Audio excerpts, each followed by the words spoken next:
और जिसमें कि हम लोग विशेषज्ञ के द्वारा चर्चा की जाती है। तो आज के हमारे विशेषज्ञ हैं डॉक्टर पल्लव शेखर, जो कि प्रोफेसर है वेटनरी मेडिसिन में, और हमारा जो वेटनरी क्लिनिकल कॉम्प्लेक्स है उसके एचओडी भी हैं, हेड ऑफ डिपार्टमेंट भी हैं। तो सर का मैं स्वागत करता हूं। सर, हार्दिक स्वागत है आपका। धन्यवाद सरोज। हाँ। हाँ, और कृपया शेयर करने का अलाउ करिए। जी जी सर, जी सर, जी सर, एक मिनट सर, शेयर मल्टीपल पर। सबसे पहले आज हम हाँ अपने अध्यक्ष डॉक्टर निर्मल सिंह दहिया सर का स्वागत और अभिनंदन करते हैं, जिन्होंने आज हमें आज इस एक ज्वलंत मुद्दे पे बात करने का मौका दिया है। इसके साथ ही एक्सटेंशन विभाग के डॉक्टर सरोज, इनका भी आभार व्यक्त करते हैं कि इन्होंने आज हमें अ, पशुपालक भाइयों के सामने बोलने का मौका दे रहे हैं।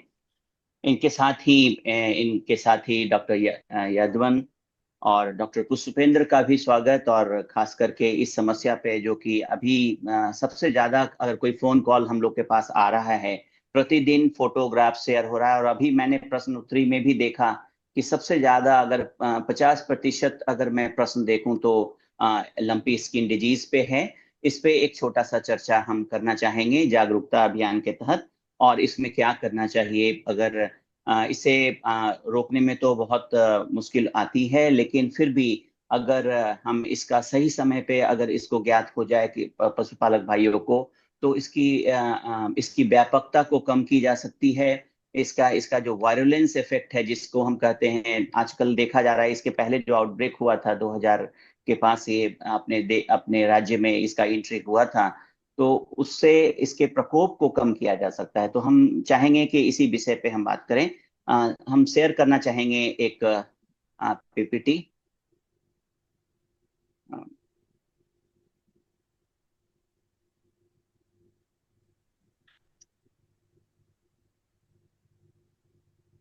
सरोज, दिख रहा है? जी सर, जी सर, दिख रहा है सर। इसको धन्यवाद। हाँ, इसको फुल, मैं, हाँ, मोड में, हाँ। हाँ हाँ। सो पशुपालक भाइयों, आपका बहुत बहुत स्वागत। और मैं अपना परिचय यहाँ पे लिखा है, लेकिन एक बार फिर दूं, मैं डॉक्टर पल्लव शेखर, मैं प्रोफेसर वेटनरी मेडिसिन हूँ, और वर्तमान में जो पशु चिकित्सा का जो अस्पताल है बिहार वेटनरी कॉलेज का, मैं उसका संचालन कर रहा हूँ।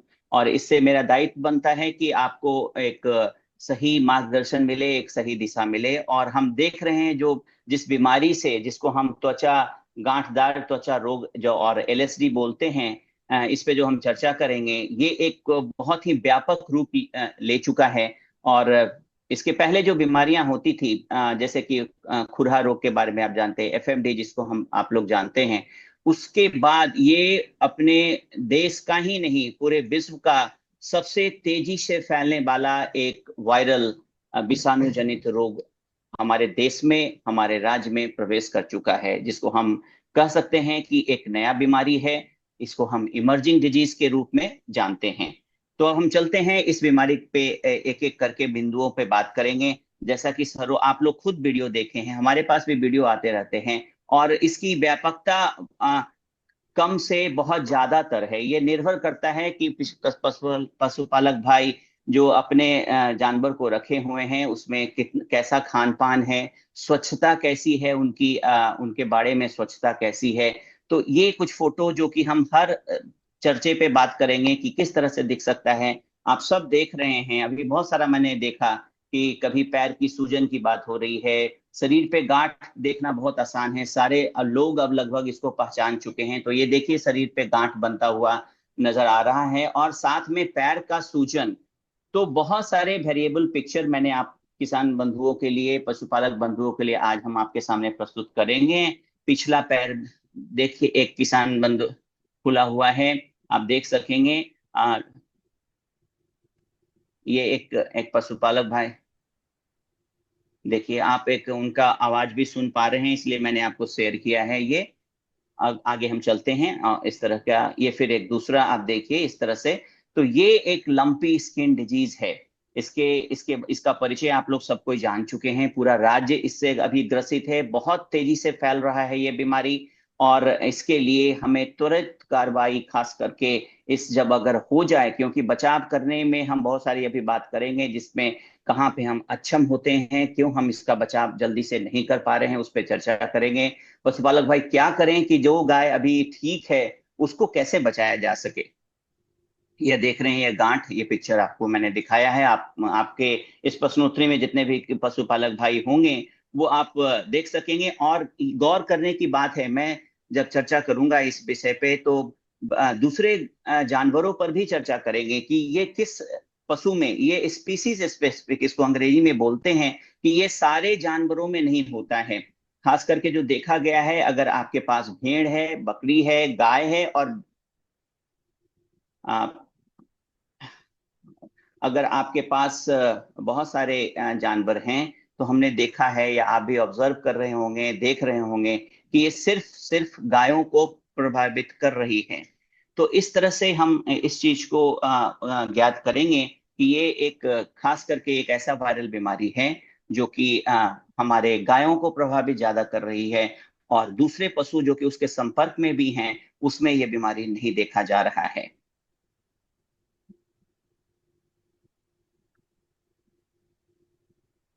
अब आप पशुपालक भाई देखिए, यहाँ पे मैंने लंपी स्किन डिजीज के बारे में एक छोटा सा इंट्रोडक्शन रखा है।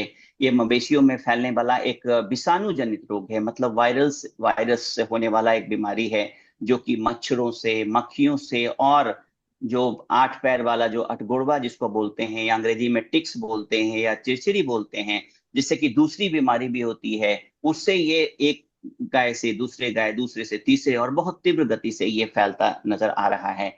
खास करके ये बीमारी त्वचा को अफेक्ट करती है, लेकिन दूसरे जगहों पर भी इसके नोड्यूल्स, इसका जो गांठ देखा जा रहा है, खास करके थन के ऊपर भी, पैर के ऊपर भी, कहीं कहीं पे बहुत एक छोटा सा ही गांठ बन के रह जाता है। जैसे अभी मैंने एक पिक्चर देखा, हमारे पशुपालक भाई बता रहे थे कि उसकी सर्जरी करनी पड़ गई, और उसमें इलाज, उन्होंने सर्जरी के माध्यम से उस घाव का इलाज किया है, और वो धीरे धीरे, जैसे कि हमारे डॉक्टर राजेश ने बताया है, कि वो अब त्वचा, उनका वो घाव एक सिंगल घाव के रूप में। तो ये गंभीर समस्या है जिसमें बहुत व्यापक रूप से पूरे शरीर में गांठ बन सकता है, किसी खास भाग में गांठ बन सकता है, कि थन में बन सकता है, या पैर के पास भी एक छोटा सा गांठ बन के रह जाता है।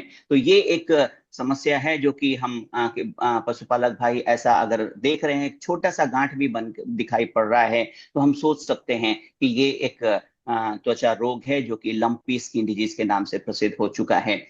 ये हमारे, ये बीमारी सिर्फ त्वचा रोग तक सीमित नहीं है, इसमें बहुत ही आर्थिक लाभ, आर्थिक हानि हो रही है हमारे पशुपालक भाइयों को, जैसे कि दूध की कमी, बहुत तीव्र रूप में बुखार होना, जिससे कि अचानक तेज बुखार, बहुत दिनों तक बुखार रहना, भूख की में कमी, और इस तरह से, और अगर गाभिन पशु है तो उसमें अबॉर्शन होने की संभावना। तो ये सारे मिलाकर के अगर हम देखेंगे तो लंपी स्किन डिजीज हमारे पशुपालक भाइयों के लिए आर्थिक रूप से एक बहुत ही महत्वपूर्ण बीमारी बन चुका है।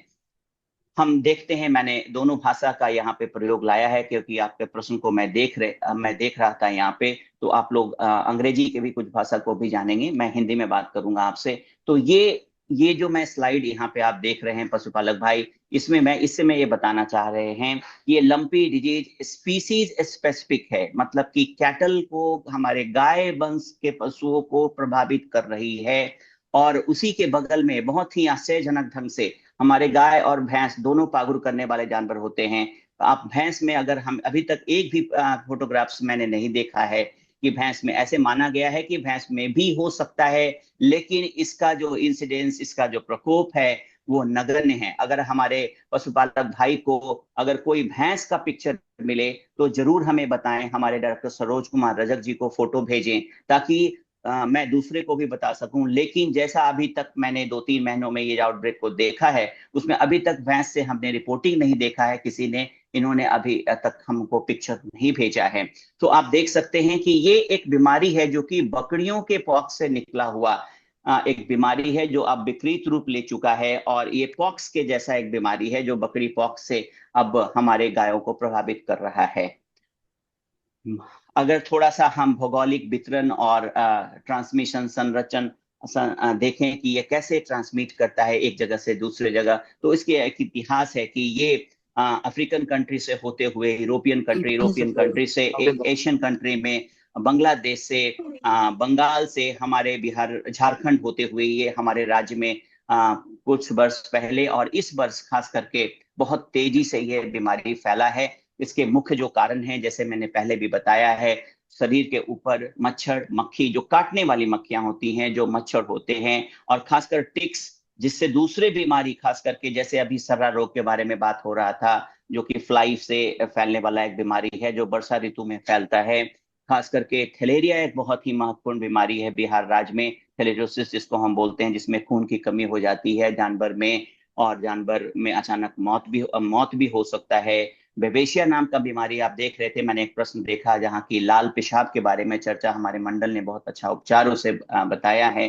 तो ये एक बीमारी है जो कि किसी वाहक के द्वारा, खास करके ये वायरस, जैसे खुरहा रोग हवा के द्वारा फैलता है, ये हवा के द्वारा नहीं फैलता है। एक कोई ना कोई वाहक, खास करके टिक्स, काटने वाली मक्खियां, या फिर जो मच्छर हैं, उनसे काटने से एक जानवर से दूसरे जानवर में फैलती है। इसलिए इस बात का ध्यान रखना होगा, जो इसे वेक्टर बॉर्न डिजीज बोलते हैं, जिससे, जो कि स्वच्छता से इसका बहुत ही महत्व है। तो इसलिए मैंने अंग्रेजी में लिखा है हाउ एलएसडी इज ट्रांसमिटेड, मतलब कि लंपी स्किन डिजीज एक जानवर से दूसरे जानवर में कैसे फैलते हैं। तो ये वेक्टर बॉर्न डिजीज है। ये बताना इसलिए जरूरी है क्योंकि किसान भाई अगर जान जाएंगे कि ये बीमारी कैसे फैलता है, तो अपने बाड़े में, अपने ऐसे जगहों पे ऐसा उपाय लगाएंगे। या पूर्व में हमारे जो पूर्वज होते थे, देखते थे कि शाम के समय मैं देखता था गांव में कि वो कुछ धुआं किया जाता था, जिससे कि मच्छरों और मक्खियों की इस संख्या को कम की जा सकती है, खास करके ऐसे समय में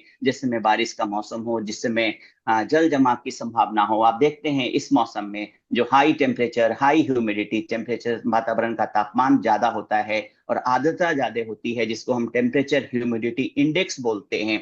ये दोनों बहुत महत्वपूर्ण है इन तीनों को फैलने के लिए, मच्छरों को फैलने के लिए, मक्खियों को फैलने के लिए, और चमूकन जिसे हम टिक्स बोलते हैं उसके फैलने के लिए फेवरेबल सीजन है। और हम देख पा रहे हैं कि इसी सीजन में लंपी स्किन डिजीज बहुत तेजी से फैल रहा है। मैंने आपके लिए फोटोग्राफ लाया है कि कैसे ट्रांसमिशन, कैसे संरक्षण हो सकता है एक जानवर से। तो ये कुछ ऐसे ऐसे फ्लाई हैं, बाइटिंग स्टेबल फ्लाई जिसको हम बोलते हैं, मक्खियां, और ये टिक्स, जो कि बहुत ही साधारण दिखने वाला सा टिक्स, जो कि सिर्फ एलएसडी के लिए रिस्पॉन्सिबल अब नहीं हो पा रहा है। कभी कभी मैं आगे चर्चा करूंगा कि आज पहले वाले आउटब्रेक में मृत्यु दर कम मिला था, इस बार के लंपी स्किन डिजीज में कुछ जानवरों में मृत्यु का भी रिपोर्ट है, जो कि उसका दूसरा कारण भी हो सकता है, जिसकी जांच की आवश्यकता होती है। इसलिए लंपी स्किन डिजीज अगर हो और उसमें तीव्र ज्वर हो, तो इसके ब्लड को बिहार वेटनरी कॉलेज के क्लिनिकल कॉम्प्लेक्स में भेज करके जांच जरूर करा लें। कोई जरूरी नहीं है कि सिर्फ लंपी का इन्फेक्शन है, उसमें कोई दूसरा प्रोटोजोआ इन्फेक्शन जैसे कि थैलेरिया, बेबेसिया या सर्रा भी हो सकता है। इसलिए अगर मिक्स टाइप ऑफ इन्फेक्शन होते हैं तो ऐसे जानवरों में मरने की संभावना बहुत अधिक होती है। ये मैंने सीजन पे बात किया है कि कब ये सीजन, जब आप देखेंगे कि जब तापमान अभी ज्यादा हो रहा है, ह्यूमिडिटी, वर्षा होने के कारण ह्यूमिडिटी इस बार बहुत ज्यादा वातावरण में व्याप्त है।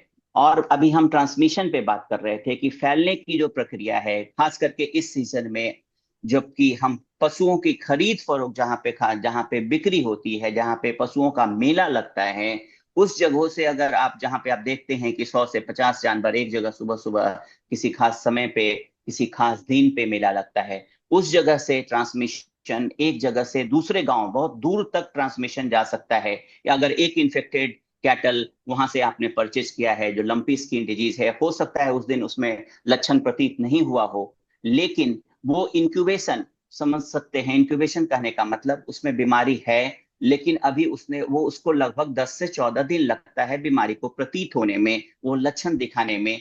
फिर भी वो उसके ब्लड में वो वायरस है और आपके गांव में वो जाता है, आप खरीद करके मेला से लाते हैं, तो ये आउटब्रेक होने की संभावना हो जाती है। तो ये दूर तक फैलाने की एक विधि है, जिसमें खास करके जब हम गाय को ले जाते हैं एक गांव से, एक शहर से दूसरे शहर, एक देश से दूसरे देश को, तो ये कैसे बीमारी दूसरे देशों से हमारे यहाँ आया है, ये बताता है कि ट्रेड, खास करके जब जानवरों को हम लॉन्ग डिस्टेंस ट्रैवल कराते हैं, ले जाते हैं, तो वो अगर इन्फेक्टेड है, अगर उस बीमारी से ग्रसित है किसान भाई, तो ये जान जाइए कि वो हो सकता है एक राज्य से दूसरे राज्य में फैला दे।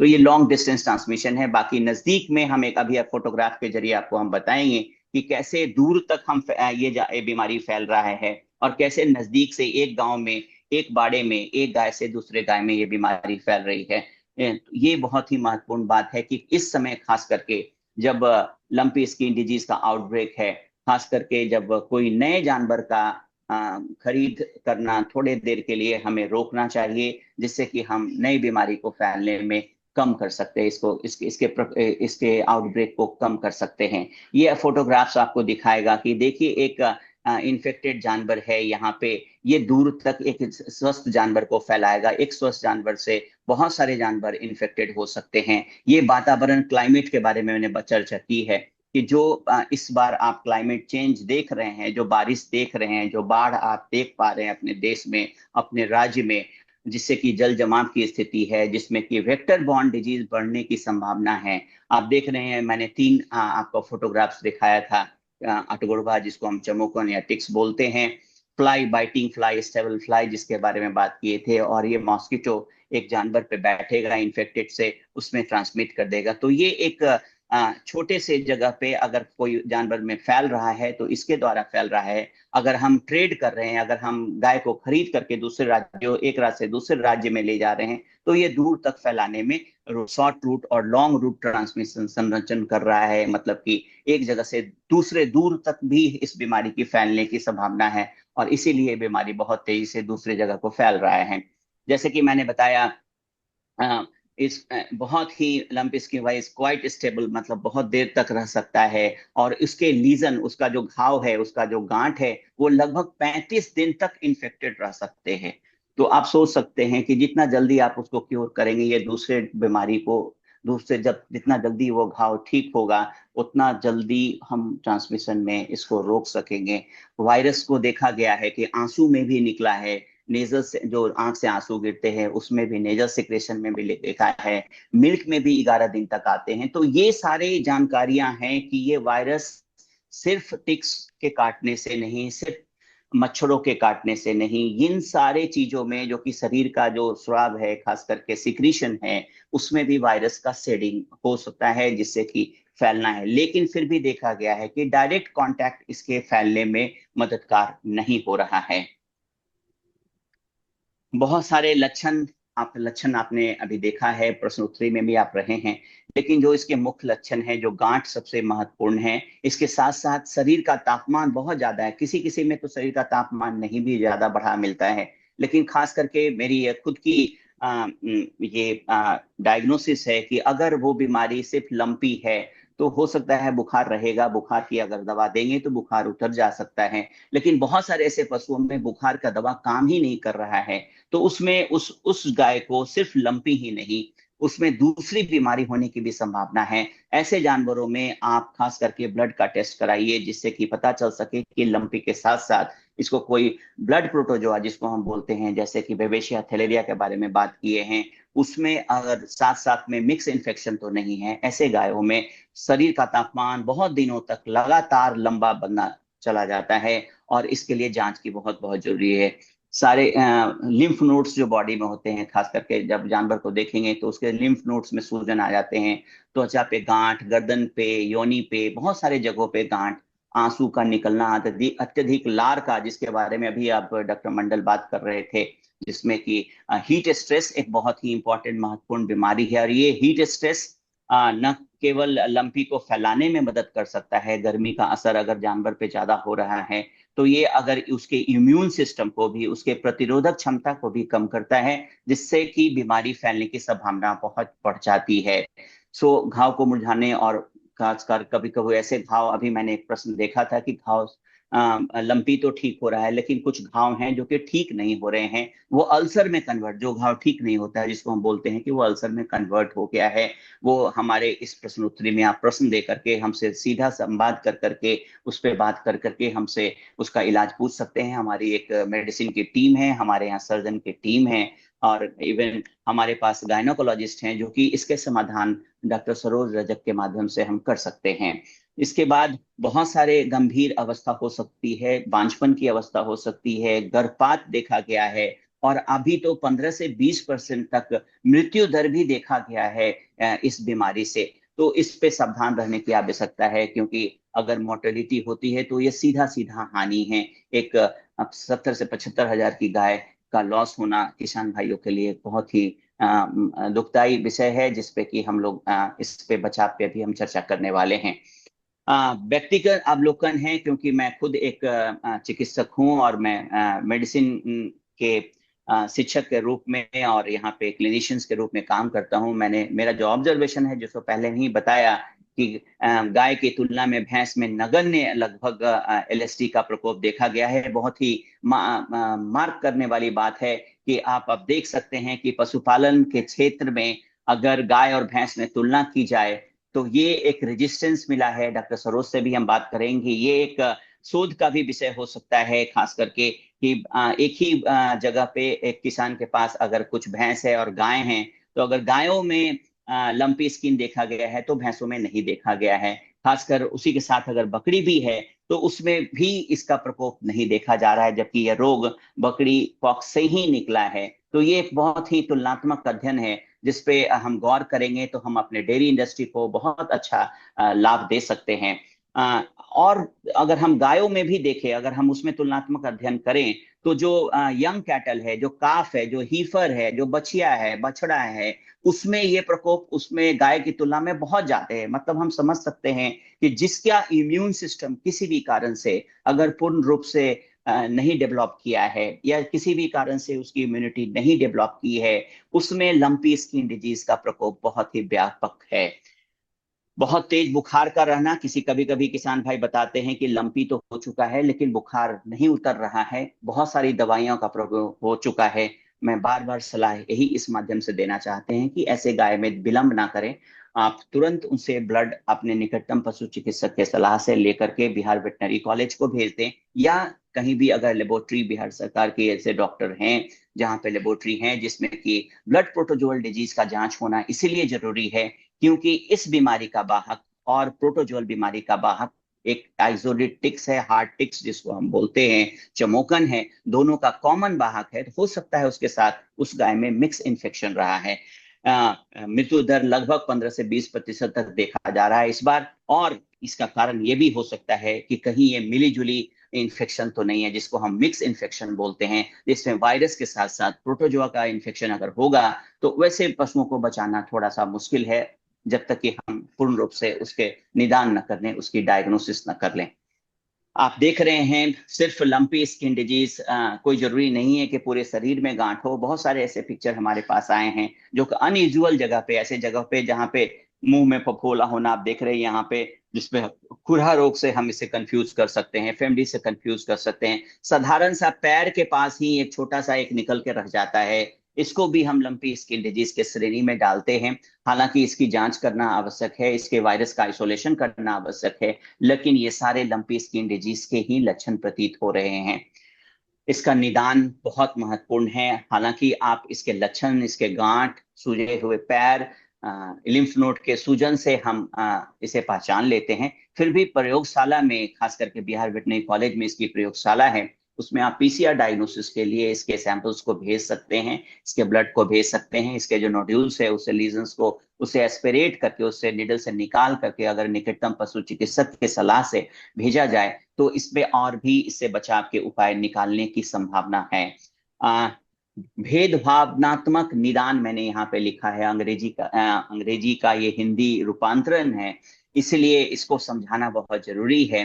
कभी कभी डिफरेंशियल डायग्नोसिस करना, मतलब कि सीधे सीधे हम लोग लक्षण देखते हैं और बता देते हैं कि ये लंपी स्किन डिजीज है क्योंकि ऐसा दिखाई पड़ रहा है। लेकिन जैसा कि मैंने बताया कि बहुत सारे ऐसे और भी बीमारियां हैं जिसमें नोड्यूल शरीर में बनते हैं, इसका डिफरेंशियल डायग्नोसिस कराना बहुत जरूरी है, जिसमें कि बहुत सारे नाम यहाँ पे हमने लिखा है। उसका जांच, जिसमें त्वचा रोग हो सकता है, अभी मैं यहाँ पे देख रहा था बहुत सारे त्वचा रोग के पिक्चर्स हमारे पास आए, जिसमें हमारे चिकित्सकों ने बहुत अच्छा सलाह लिखा है।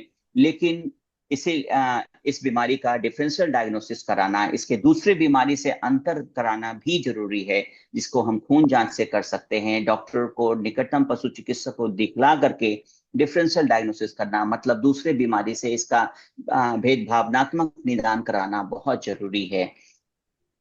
नियंत्रण और रोकथाम, ये सबसे महत्वपूर्ण विषय होगा, क्योंकि हमारे टॉपिक में समाधान पे ही हमें चर्चा करना है। आप इस बीमारी को लगभग जान चुके हैं बिहार का, क्योंकि सरकार भी इस पे काम कर रही है, एक्सटेंशन विभाग हमारे काम कर रही है। हेलो हेलो सरोज, किन्हीं का कुछ प्रश्न है हाँ क्या? मैं नहीं, प्रश्न लास्ट हाँ बीच में मैं किसी बोलूं? का फोन ऑन हो गया हाँ है। हाँ हाँ, ओके। धन्यवाद। फिर मैं आप चर्चा करूंगा नियंत्रण और रोकथाम। आप देख रहे हैं एक हाथ में एक चिकित्सक ने एक एक वायल रखा है जिसमें लिखा हुआ है goat pox vaccine. Lumpy skin disease का वैक्सीन अभी भी पूर्ण रूप से नहीं उपलब्ध है। अ, ये मार्केट में नहीं आया है, खास करके इस बीमारी का, खास करके इसके विकल्प के रूप में हम लोग, पूरी हमारी सरकार, बिहार सरकार बहुत अच्छा काम कर रही है। इसीलिए आप डिस्ट्रिक्ट एनिमल हस्बेंड्री ऑफिसर से बात करिए, वहां के अपने जो सरकारी पशु चिकित्सक हैं उनसे बात करिए, और जो भी पशु खास करके अभी बचे हुए हैं उनमें गोट पॉक्स वैक्सीन लगवा करके हम इसको नियंत्रण कर सकते हैं। इसलिए टीकाकरण करना बहुत जरूरी है इस बीमारी से। और वो हमारी सरकार बहुत अच्छे ढंग से, गोट पॉक्स वैक्सीन का वैक्सीनेशन चल रहा है, पूरे बिहार राज्य में चल रहा है। इसका जल्द से जल्द लाभ उठाया जाए। कभी किसान भाई या पशुपालक भाई कह सकते हैं कि गोट पॉक्स वैक्सीन लगाने के बावजूद भी ये किसी किसी में लंपी स्किन डिजीज देखा गया है। हो सकता है ये, क्योंकि अभी सीधा लंपी स्किन डिजीज का टीका उपलब्ध नहीं है, उसका टीकाकरण नहीं हो रहा है। हम लोग अल्टरनेटिव व्यवस्था में सरकार काम कर रही है, जो कि गोट पॉक्स वैक्सीन लगाया जा रहा है। अगर होगा भी बीमारी, तो उसका लक्षण बहुत कम होगा, वो जल्दी से जल्दी ठीक होंगे। अगर छोटे से इलाज पे ठीक हो जाएंगे, उसका जो टाइम पीरियड होगा वो कम हो जाएगा, तो आर्थिक जो हानि है खास करके इस बीमारी से, वो कम हो जाएगा। स्पीकर खराब हो इसके गया। अलावा, हेलो सरोज, कैमरा आपकी आवाज, वेबकैम खराब हो गया। अरे आपकी आवाज सरोज, आवाज आ रही है, ओके। जी सर, जी सर। हाँ हाँ, जो सबसे महत्वपूर्ण बात है, मैंने बताया कि खास करके जो ये बीमारी एक राज्य से दूसरे राज्य को कैसे, दूर तक कैसे फैल सकता है, तो खास करके जो हम पशुपालक भाई जानवर को खरीदते हैं, खास करके मेला से लेके आते हैं, अभी हो सके तो कुछ दिन रुक जाइए, क्योंकि ये इस बीमारी बहुत तेजी से फैल रहा है। आपको पता नहीं है कि जो स्वस्थ गाय आपने लिया है उसके अंदर ये वायरस है या नहीं। इसीलिए अगर लाए भी हैं तो उसको क्वारंटाइन करिए। क्वारंटाइन कोरोना के बाद से एक बहुत ही अंग्रेजी शब्द फेमस हो गया है, कि जिसमें हम किसी भी जगह पे कोई भी इन्फेक्टेड को हम कुछ दिनों तक आइसोलेट करके रखते हैं, अलग करके रखते हैं, देखते हैं कि उसमें वो बीमारी हुआ है। जैसे हम लोग कोरोना के समय घर में रुके, उसी तरह से अगर आप ले भी आते हैं, अगर आप परचेस करते हैं, तो उस गाय को अपने हर्ड में, अपने उस झुंड में ना मिलाएं, उसको कुछ दिन ऑब्जर्वेशन में रखें, अलग रखें। ये एक नियंत्रण करने का सबसे महत्वपूर्ण बिंदु है।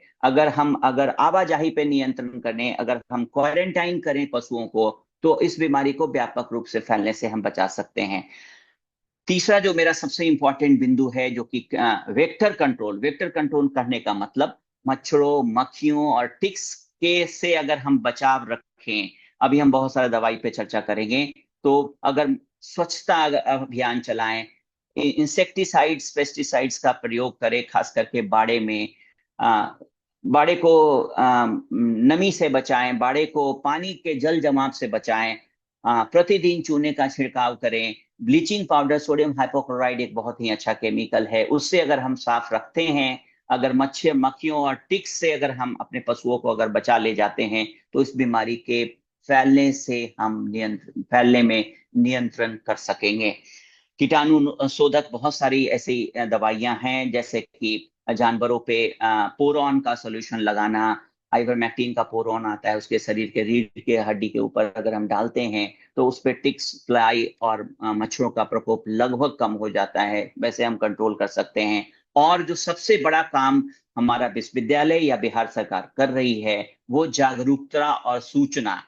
जो कि एक बहुत ही अत्यंत ही सराहनीय कार्य है हमारे विश्वविद्यालय के द्वारा, जो आज इस तरह के जागरूकता अभियान के द्वारा भी हम पशुपालक भाई को जागरूक करें कि किस कारण से बीमारी फैल रहा है, कैसे आप इसका रोकथाम कर सकते हैं। तो जागरूकता अभियान सरकार कर रही है, मेरा विश्वविद्यालय कर रहा है, और इसके लिए हम साधुवाद देते हैं हमारे ई किसान समाधान कार्यक्रम का, जिन्होंने आज इस ज्वलंत मुद्दा को आप लोगों के सामने रखा है और हमारे जैसे एक प्रोफेसर को आज इसमें बोलने का मौका दिया है आप लोगों ने।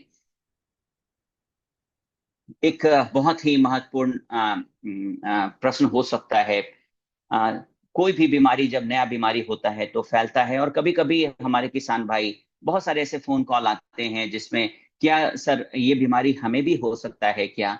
अभी तक इसकी रिपोर्टिंग मनुष्यों में नहीं है, इसलिए अभी डरने की कोई आवश्यकता नहीं है। इसको हम वायरस स्पिल ओवर बोल सकते हैं कि एक बीमारी जो कि जानवरों का बीमारी है, क्या मनुष्यों में भी हो सकता है क्या? जैसे कुछ ऐसी बीमारियां होती है जिसको हम जूनोटिक बीमारी बोलते हैं, जिससे मनुष्यों से जानवरों में या जानवरों से मनुष्यों में फैलता है। अभी तक लंपी स्किन डिजीज का मनुष्यों में प्रकोप नहीं देखा गया है। इसलिए किसान भाई, इस बात पे अगर आपके दिमाग में कोई बात आ रहा है तो इसे आप अपने दिमाग से निकाल लें। कोई रिपोर्टिंग अभी तक नहीं है जो कि लंपी स्किन डिजीज का कोई लक्षण, कोई घाव मनुष्यों में देखा गया है। सबसे महत्वपूर्ण बिंदु तभी होता है अगर हम एक चिकित्सक हैं, तो चर्चा तब तक सफल नहीं होगा जब तक रोकथाम के बारे में मैंने चर्चा कर ली है। लेकिन अभी आपने देखा लगभग 10 हमारे ऐसे किसान भाई के प्रश्न हैं जिसमें मैंने देखा है कि हमारे मंडल, डॉक्टर मंडल हैं, डॉक्टर राजेश हैं, उन्होंने बहुत अच्छा आपको लगभग बता दिया है। बीमारी क्योंकि वायरल है, इसका सीधा सीधा कोई इलाज नहीं है, एंटीवायरल हम कोई ट्रीटमेंट नहीं करते हैं, लेकिन इसके प्रकोप को कम करने के लिए एंटी हिस्टामिनिक, जो हिस्टामिन एक चीज होता है जो कि हम एलर्जी बोल सकते हैं, उसका उपचार करना चाहिए।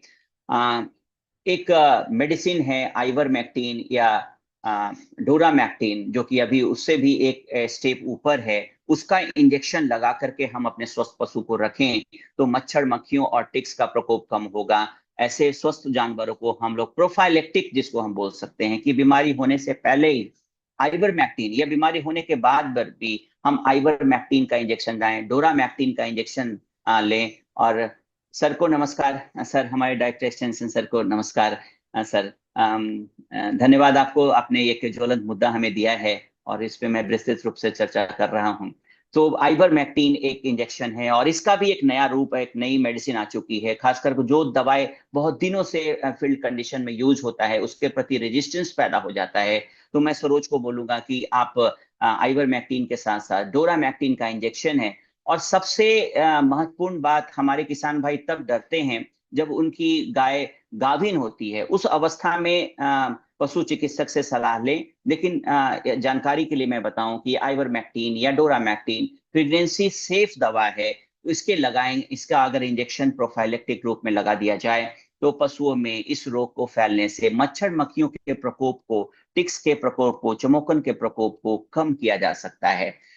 आ, बीमारी हो जाने पर आप जानते ही हैं कि शरीर में सूजन आ जाता है, पैर में सूजन आ जाता है, गांठ बन जाते हैं, तो ज्वर नाशक, बुखार बहुत ज्यादा होता है तो ज्वर नाशक, जिसे हम एंटीपायरेटिक बोलते हैं हिंदी में, या सूजन रोधी मतलब एंटी इंफ्लामेटरी, जिससे कि सूजन को कम किया जाए, वैसे दवाओं का प्रयोग करें। जिससे कि खास करके, और दवा का प्रयोग तभी करें जब अपने पशु चिकित्सक के सलाह पे ही करें।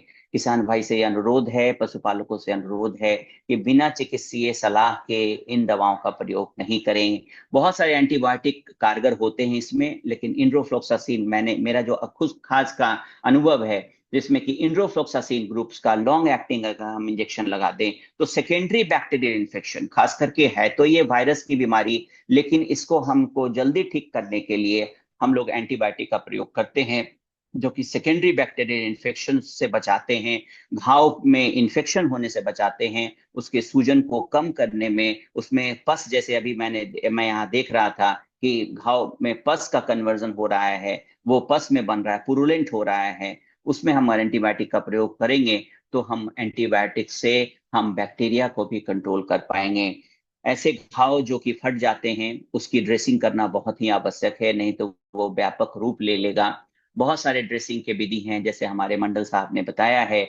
बीटाडीन से ड्रेसिंग किया जा सकता है, पोटासियम पर मैग्नेट लगाया जा सकता है उसके शरीर के ऊपर।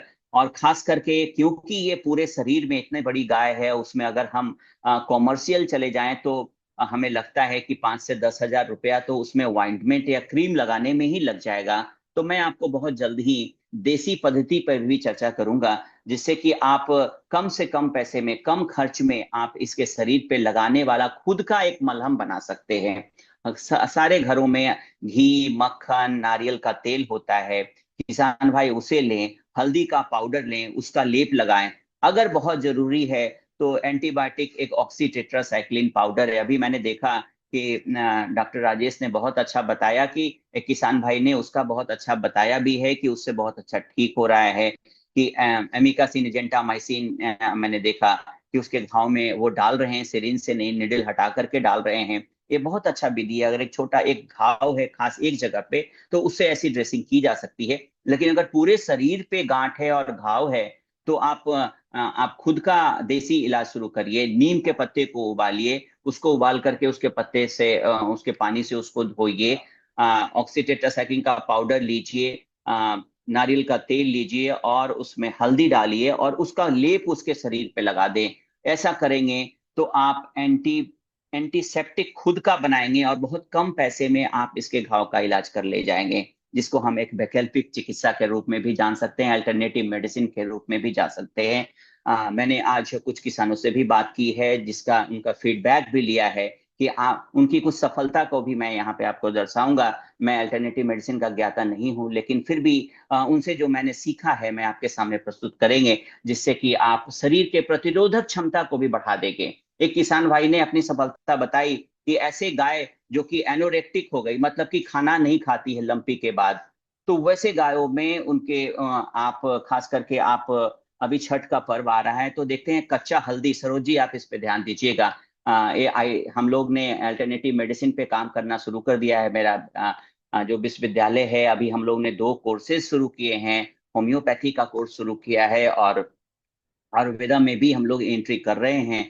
तो इस तरह के पद को नोट कर लिया जाए कि किसान भाई ने सफलता बताया है कि जो कच्चा हल्दी है उसको 50 ग्राम प्रति गाय को अगर हम खिलाते हैं तो इससे उसकी प्रतिरोधक क्षमता पे असर हो रहा है और घाव भरने में, खास करके भूख को लौटाने में ये मदद कर रहा है। तो ये एक वैकल्पिक चिकित्सा, अल्टरनेटिव मेडिसिन का एक रूप है जिसका मैंने ये लिया है यहाँ पे। और भी बहुत सारे होम्योपैथी मेडिसिन है जो कि पॉक्स पे काम करते हैं।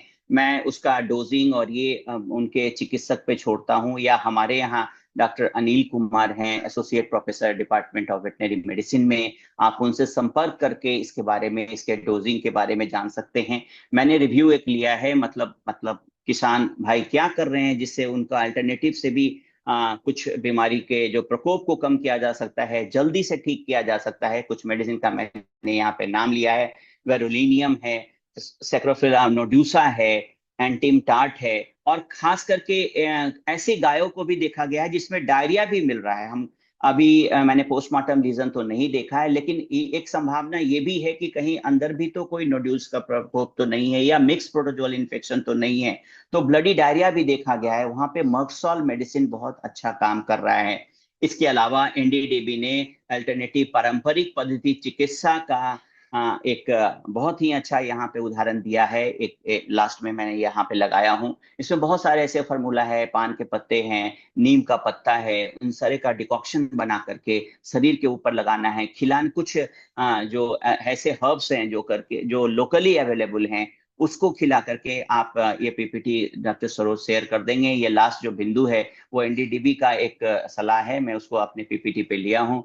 तो ऐसे अल्टरनेटिव मेडिसिन करके हम इस बीमारी के प्रकोप को कम कर सकते हैं, जानवरों को जल्दी स्वस्थ कर सकते हैं और खास करके उनको एबॉर्शन और दूध उत्पादन में जो कमी है उससे बचाव कर सकते हैं। इसी के साथ मैं फिर से इस कार्यक्रम में अपने आप को आप ये छोटे से ज्वलंत मुद्दे पे बात करने के लिए अपने डायरेक्टर एक्सटेंशन डॉक्टर सरोज और उनके तमाम टीम को धन्यवाद देता हूँ। Thank you sir.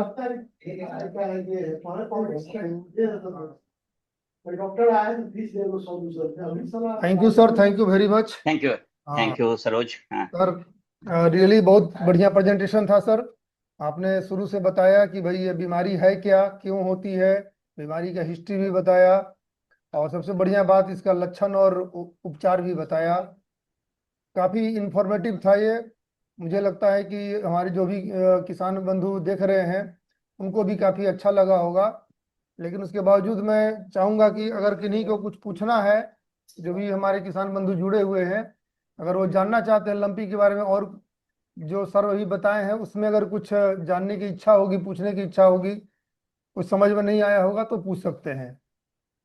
हाँ सर, मेरा एक प्रश्न है। हाँ हाँ, पूछिए। सर, जी। लंपी डिजीज में तो गांठदार त्वचा पर होता है, लेकिन सर अधिकतर गाय के बछड़ों में देखा गया कि पैर में सूजन बहुत भारी मात्रा में रहता है।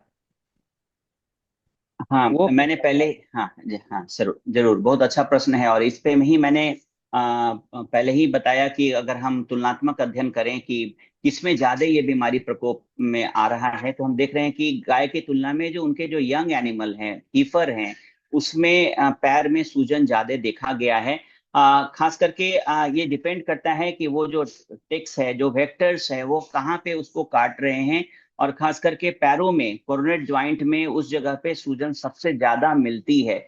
इसके कारण के बारे में आप एग्जैक्ट तो नहीं कर सकते, लेकिन खास करके जिस जगहों पे इस बीमारी के जो वेक्टर है उसके काटने का प्रकोप ज्यादा होगा, वहां पे इन्फ्लामेशन है। ऐसे जगहों पे पैर खास करके क्यों प्रभावित होता है, तो जानवर जिस जगह पे अब जैसे चल रहे हैं, तो वहां पे उस जगह पे उसको उसको ज्यादा इंजुरी होने की संभावना होती है, इसलिए सूजन उसी जगह पे मिलता है। अभी कुछ जगह पे देखे थे, इडिमेटस स्वेलिंग इसको हम बोलते हैं। खासकर इस बीमारी में जब जानवर बहुत दिनों तक भूखा रह जाता है तो उसके अंदर प्रोटीन की कमी और कुछ मिनरल्स की कमी हो जाती है। जब ऐसे कमी होती है तो खास करके बॉडी का डिपेंडेंट पार्ट कहने का मतलब जो शरीर का अंग नीचे की ओर होता है, वहीं पे स्वेलिंग ज्यादा होता है। और बछड़ों में इसलिए ज्यादा देखा जा रहा है कि उनकी प्रतिरोधक क्षमता गाय की तुलना में कम है।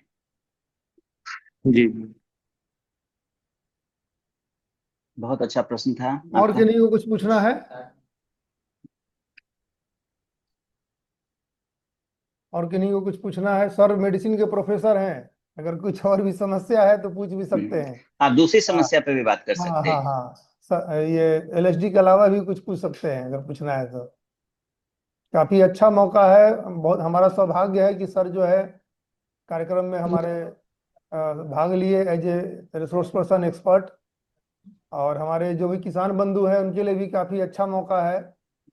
कोई भी प्रश्न अगर अभी है आपके मन में, पूछना चाहते हैं तो आप पूछ सकते हैं बीमारी से संबंधित। हेलो।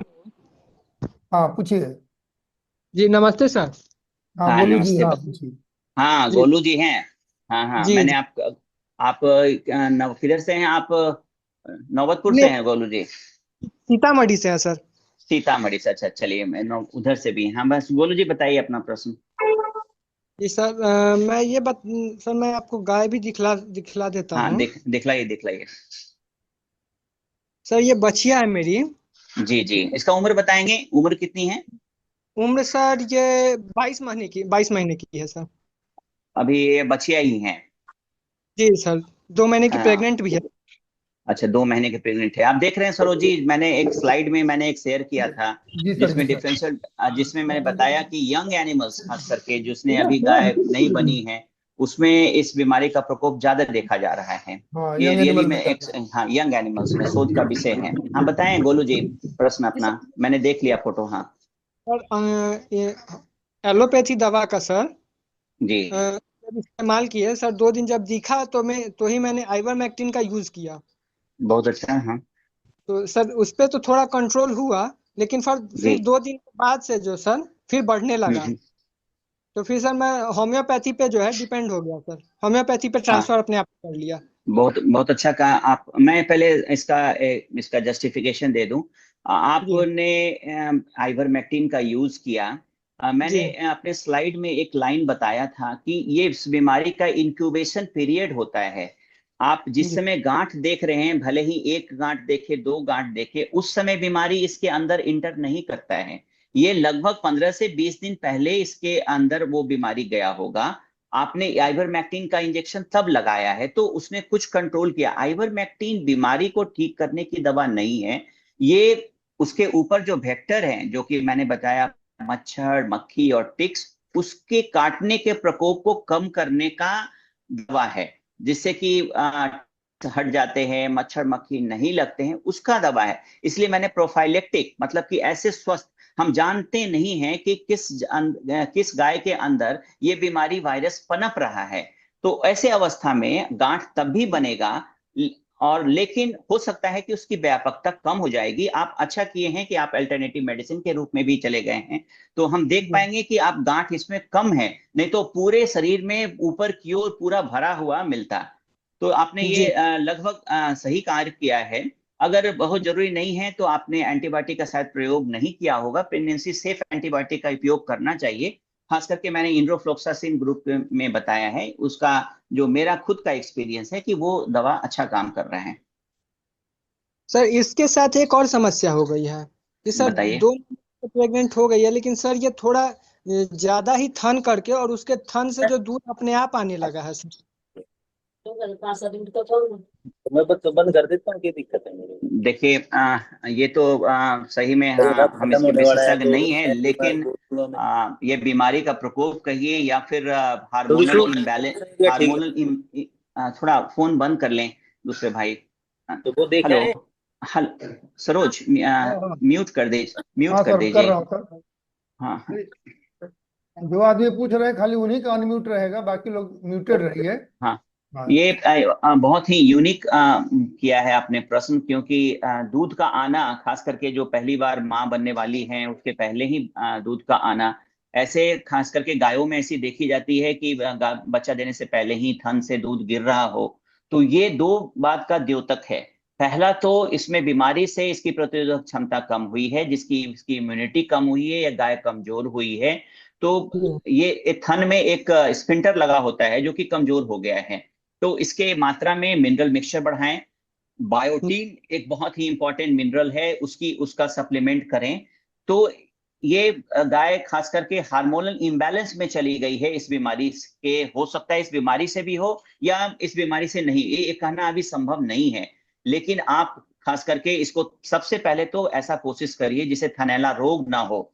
मैं थनैला रोग पे काम करता हूं और इसके बारे में जागरूकता अभियान देता हूं। खास करके ये तो आपकी बचिया थी, लेकिन ड्राई काउ थेरेपी एक मेथड है जिसमें कि गाय जब 7वें 8वें महीने में गाभिन होती है और जब हमको पहली बार दूध छोड़ना होता है, तो उसके थन में हम खास करके टीट सिलेंट, इसको हम बोलते हैं, कॉमर्शियली भी अवेलेबल है, आप हर्बल भी आप बना सकते हैं, और उसके थन को ब्लॉक कर दीजिए, ताकि गाय खास करके जब अगली बियान हो तो उसमें मैस्टाइटिस का रोग ना पैदा हो।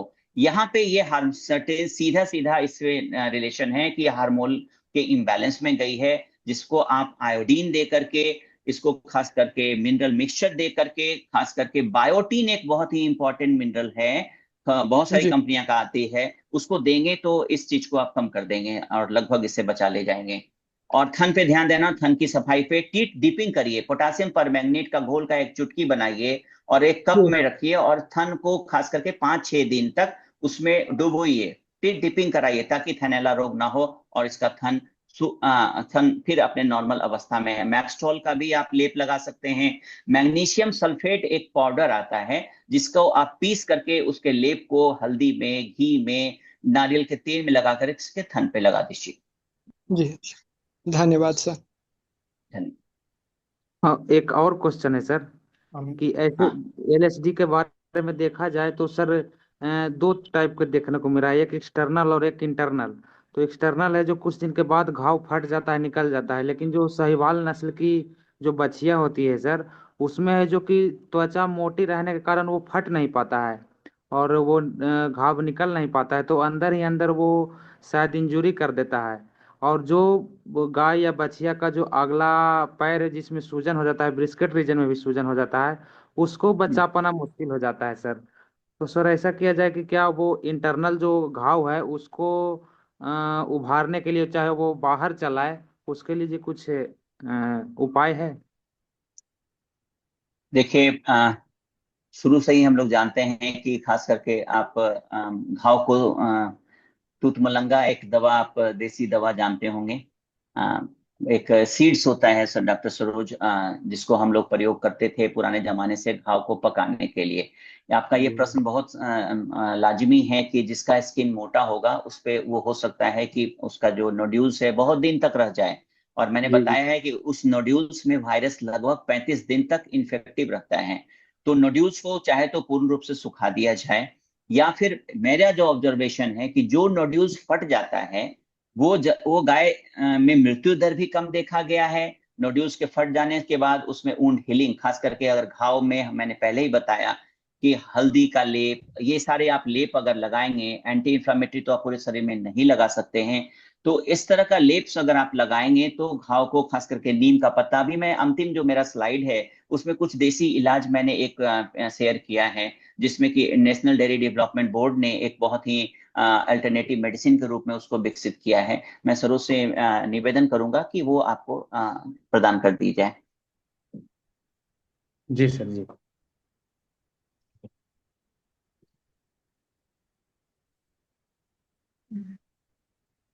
डॉक्टर सरोज, जी हाँ, जिन्हीं की और पूछना नहीं ना है। सुधीर सिंह जी हाथ उठाए हुए थे। हाँ सुधीर जी का मैं देख रहा था। हाँ हाँ, सुधीर जी का हैंड राइज था, कुछ पूछना है सुधीर जी आपको? नहीं तो हम सर को धन्यवाद दें। चलिए शायद, हाँ सुधीर, सुधीर जी अनम्यूट कीजिए अपने आप को।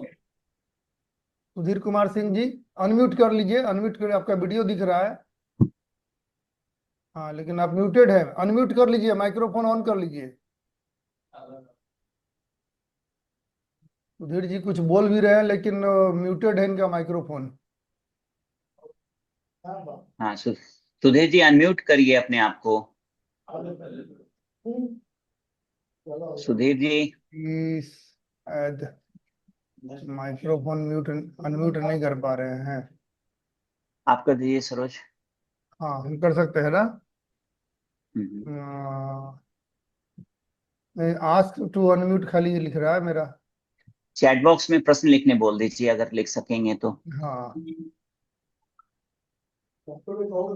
चलिए, सुधीर जी आप माइक्रोफोन अनम्यूट नहीं कर पा रहे हैं, चलिए कोई बात नहीं, ठीक है। तो अब हम सर को धन्यवाद देते हैं कि सर ने बहुत अच्छा प्रेजेंटेशन दिया। और ये बीमारी, लंपी स्किन बीमारी जो है, अभी पूरे बिहार ही नहीं, मतलब हमें उत्तर प्रदेश वगैरह से भी मिल रहा है न्यूज कि उधर भी फैल गया है। हमारे जो निकटवर्ती, मतलब सीमावर्ती जो भी हमारे राज्य हैं उसमें भी फैल गई है। तो ये बहुत ही महत्वपूर्ण था। और हमें विश्वास है कि जितने भी सर ने बताए हैं कि कैसे कैसे बचाव करेंगे, हमारे जो भी पशुपालक बंधु हैं सभी बातों को ध्यान देंगे और अपने पशुओं को बचाएंगे। अभी हमारे लिए पशुपालन वाले जो भी व्यक्ति हैं उनके लिए बहुत ही बुरा दौर चल रहा है और बहुत ही खराब सिचुएशन है।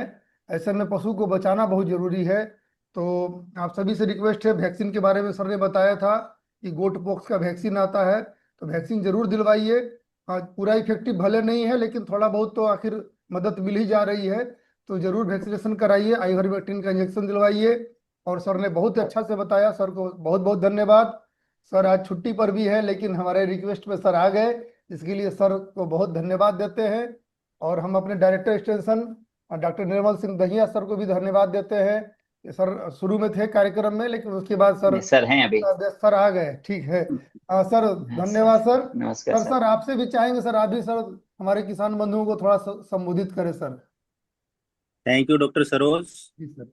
मैं पूरे प्रोग्राम में जुड़ा रहा हूँ, ऐसा नहीं है। अच्छा अच्छा सर, वो आईफोन था वो तो, वो सर आपका नाम नहीं आ रहा था, मुझे लगा कि किसी का होगा। जी सर। जी सर। पूरी हमारी जो वैज्ञानिकों की टीम है जिन्होंने बहुत ही सार गर्भित तरीके से बताया, जिसमें पर्टिकुलरली डॉक्टर पल्लव शेखर जी को मैं बहुत बड़ा धन्यवाद देना चाहूंगा कि डॉक्टर साहब आपने किसानों को उनकी सिंपल भाषा के अंदर पूरी चीजें अच्छे से समझाई। मैं समझता हूं कि आज का ये जो लंपी स्किन डिजीज के ऊपर आपका व्याख्यान था, ये जरूर किसान भाई इसका मतलब अपने पशुपालन में इसका पूरा जो महत्व था उसको समझेंगे। और आपने जो भी बातें बताई हैं वैज्ञानिक तौर तरीके से उनका पालन करेंगे तो जरूर उनको इससे लाभ होगा। और देखिए, लंपी स्किन डिजीज ऐसी बीमारी है जिससे पशुपालकों को आर्थिक नुकसान होता है। तो अगर आप डॉक्टर पल्लव शेखर जी और हमारी पूरी टीम के द्वारा जो भी ज्ञान आपको दिया गया है, वैज्ञानिक तौर तरीके बताए गए हैं, उनको आप अडॉप्ट करेंगे, उनको अपनाएंगे, तो मैं समझता हूं कि आप अपने बहुमूल्य पशुधन को बचा पाएंगे और उससे आर्थिक हानि होने से बच पाएंगे। मेरा पूरी टीम को बहुत बहुत धन्यवाद और आभार, और सभी किसान भाइयों से मेरा आग्रह रहेगा कि आप हमारे वैज्ञानिकों से जो भी आपको ज्ञान मिलता है उसको जरूर अपने तक सीमित ना रखे, दूसरे पशुपालकों को भी ये ज्ञान साझा करें, तभी हमारी इस वार्ता का जो है सार्थकता होगी। धन्यवाद। Thank you. धन्यवाद सर। सर, नमस्ते। धन्यवाद धन्यवाद सर। सर। हाँ, तो अब जो है और आपके प्रदर्शन में कार्यक्रम बहुत अच्छा से चल रहा है, चलता रहेगा, मुझे पूरा विश्वास है। और अब जो है कि दर्शक हमें यूट्यूब के माध्यम से देख रहे हैं, ये अनुरोध रहेगा, हमारे चैनल को जरूर कर लीजिए ताकि हमारे जो भी विद्यालय द्वारा आती है, हमारे नए कोर्सेस भी स्टार्ट होने जा रहे हैं। तो जो भी किसान बंधु अगर कोर्स में ज्वाइन करना चाहते हैं तो आप कोर्स में भी शामिल हो सकते हैं। सारी जानकारी आपको हमारे यूट्यूब चैनल से ही मिलती है, इसलिए हमारे चैनल को जरूर सब्सक्राइब कर लीजिए। और अंत में सभी को धन्यवाद देते हुए कार्यक्रम को अब यहीं पर स्थगित किया जाता है। आप सभी को बहुत बहुत धन्यवाद।